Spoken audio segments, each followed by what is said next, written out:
Kadiyot nga kahilom ang gihalad alang sa mga biktima sa Maguindanao Massacre sa paghinumdum sa ika-14 katuig nga anibersaryo niini karong adlaw Nobyembre 23. Una gisugdan ang Bangsamoro Peace Process 8 Public Report sa Third Party Monitoring Team sulod sa 12 Thani Residence sa Davao City kaganihang buntag Huwebes. Gipangunahan ni Third Party Monitoring Team Chairman Heno Marius ang aktibidad. Ang Third Party Monitoring Team na ang gitahasan sa monitoring, review ug pag-assess sa implementasyon sa gipirmahang nga kasabutan tali gobyerno sa Pilipinas ug Moro Islamic Liberation Front kun MILF, partikular ang Comprehensive Agreement on the Bangsamoro (CONCAB) ug ang Framework Agreement on the Bangsamoro. Sakop sa report ang implementasyon sa kasabutan gikan Pebrero 2022 hangtod Oktubre 2023. Nagpadayag si Marius sa posibilidad kung malugwayan ang Bangsamoro transition period hangtod sa tuig 2028.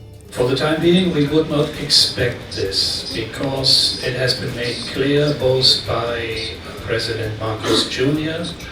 and also by the Chief Minister of the Bangsamoro that they would expect the elections to take place in May 2025. Therefore, we would also expect that the transition period will come to an end on the 30th June 2025 as planned.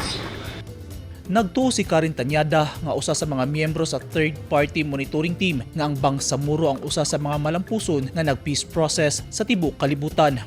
Nakita ng TPMT na mahalaga yung nangyaring mga progress. Siguro lagi natin isipin na itong Bangsamoro, isa siya sa matagumpay na peace process sa mundo. Pero hindi rin assurance yun na dahil may okay tayo ngayon, ay tuloy-tuloy na yon. Pwedeng magkaroon ng breakdown pag hindi natupad yung mga mahalagang aspeto nito.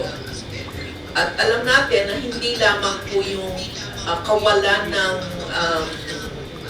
yung tunggalian o yung mga art clashes, mahalaga rin na nararamdaman ng mga mamamayan na nakamit yung aspiration talaga ng autonomy ng Bangsamoro at nararamdaman nila yung maayos na buhay.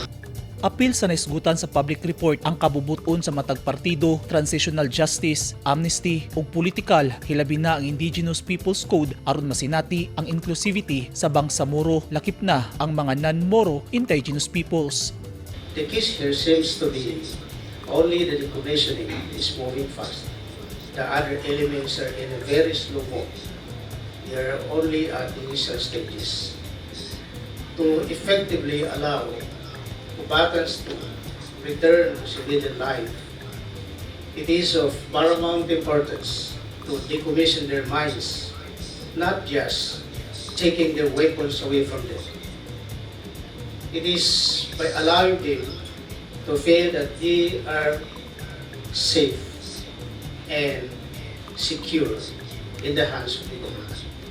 The combatants will not go back to the way they lived in the past, is to turn the camps and communities where they live into peaceful and prosperous communities. This is what it says in the agreements. This is basically what is the requirement for the two parties to work on. Importante ang papel sa Peace Implementing Panel aron mahisgutan og tarong ang pipila ka mga dili masabtan aron mahatagan og maayong solusyon aron mapadayon ang naangkon nga kahapsay og kalinaw sa Bangsamoro Region. Eugene Hinutan, Newsline Philippines. Stay safe.